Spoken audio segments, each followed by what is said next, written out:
पिरो अमिलो पुच्का खानु जति टेस्टी बनाउनु चाहिँ त्यति नै ज्याउ है साथी हो। So hey guys, welcome back to my another vlog. I hope you all are doing well. So let's make the puchka with me.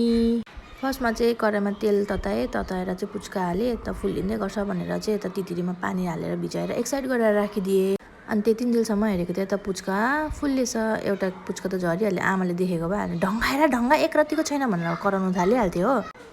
त फेरि पुच्का हाल्दाखेरि त फेरि फुल्लिँदैन। कतिले चाहिँ कति जे गर्दा पनि जति भन्दा पनि फुल्लिने हो। कतिवटा चाहिँ यस्तो महँगो तेलमा हाल्दाखेरि पनि नफुल्लिने कस्तो खालको पुच्का।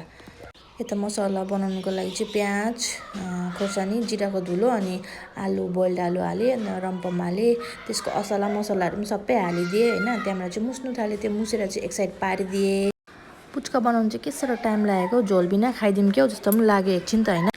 फेरि होस् है पानी बनाइहाल्छु भनेर चाहिँ फेरि पानी बनाउनु थालेँ। यता त्यो भिजाएको तितिरलाई चाहिँ पानी हालेर छाले चाल्नेले। अनि त्यसमा काटेको प्याज, खोर्सानी, धनियाँ हो, नुन। मलाई चाहिँ अलिक नुन चर्को मनपर्छ, त्यही भनेर नुन अलिक बेसी नै हालेँ मैले चाहिँ होइन। तपाईँहरूलाई जति खानु मन लाग्छ त्यति हाल्नु।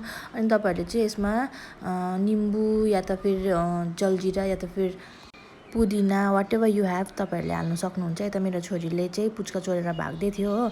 बनाइसकेर मेरो हस्बेन्डलाई दिएँ, त्यहाँबाट मैले पनि खाएँ। Thank you for watching my video.